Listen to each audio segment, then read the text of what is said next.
ગોચનાથ ગામમાં 5 યુવાનોની માનવતાભરી પહેલ. પાટણ જિલ્લાના સમી તાલુકાના ગોચનાથ ગામ ખાતે માનવતાનું અનોખું અને પ્રેરણાદાયક દ્રશ્ય જોવા મળ્યું.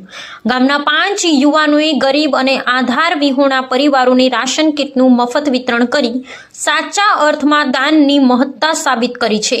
આ 5 યુવાનોમાં 2 ચૌધરી સમાજના અને 3 ઠાકોર સમાજના યુવાનોનો સમાવેશ થાય છે. આજના સમયમાં મોંઘવારી અને બેરોજગારી વચ્ચે ઘણા ગરીબ પરિવારો માટે રોજનું ભોજન જ મોટો પ્રશ્ન બની જાય છે. અનેક પરિવારો એવા છે કે જેમને કોઈ આધાર નથી. દિવસ મજૂરી મળે તો જ સાંજનો ચૂલો સળગે, નહીતર પરિવાર ભૂખે સૂવે. આવી પરિસ્થિતિમાં જ્યારે કોઈ નિસ્વાર્થ ભાવની મદદનો હાથ આગળ કરે ત્યારે તે પરિવાર માટે માત્ર રાશન નહીં પરંતુ આશા અને સંવેદનાનો સહારો બની જાય છે.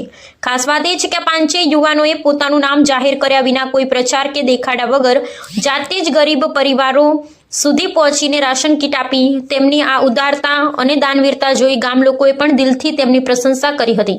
ગામમાં ચર્ચા છે કે સમાજના જુદા જુદા વર્ગોના યુવાનો એક સાથે આવી સેવા કરે તે એકતા અને માનવતાનું ઉત્તમ ઉદાહરણ છે. સ્થાનિક લોકોનું માનવું છે કે ભૂખ્યાને અન્ન આપવું એ સૌથી મોટું દાન છે. આ દાન કોઈ નાનું દાન નથી, કારણ કે એક ગરીબ પરિવાર માટે એક દિવસનું ભોજન પણ જીવન અને મરણ જેટલું મહત્વ ધરાવે છે. જો દરેક ગામમાં આવી પહેલ થાય અને લોકો આગળ આવે તો કોઈ પણ ગરીબ પરિવાર ભૂખ્યો ન રહે. ગોચનાથ ગામના આ 5 યુવાનોએ કરેલું દાન કાર્ય ખરેખર સમાજ માટે પ્રેરણારૂપ છે. આવા સેવા કાર્યથી માનવતા જીવંત રહે છે અને સમાજમાં સહકાર, સંવેદના અને એકતાનો સંદેશ ફેલાય છે. દરેકને આવી રીતે આગળ આવી ગરીબ અને નિરાધાર પરિવારોને મદદ કરવી જોઈએ. એ જ સાચી સેવા અને સાચું દાન કહેવાય. રિપોર્ટર વિશિષ્ટ કર્તવ્ય ન્યૂઝ, રાધનપુર, પાટણ.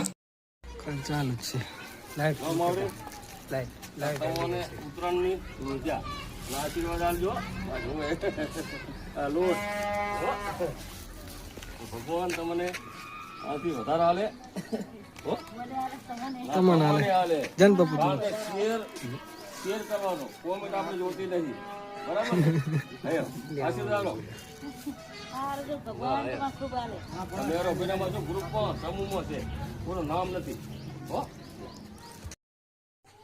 આ નિરાધાર છોકરી છે અને અમે કીટ આપવા આવ્યા છે. આજો બધા આ લોટ છે, બધું પરિણામ છે અને આધન ખાજો. આશીર્વાદ આવજો, તાર મમ્મી કહેજો. આ લોટ છે, આ કડીઓ તમને બધું હાલે હા, અને આશીર્વાદ બધાને આલજો, કારણ કે ગ્રુપમાં બધા આશીર્વાદ આવજો. હાથ મેલો, હાથ મેલો, આ બધાને મેલો. સારું થાય એટલું કહેતું બધાને. હા, વ્યવહારની વાત છે. હે? બોલ.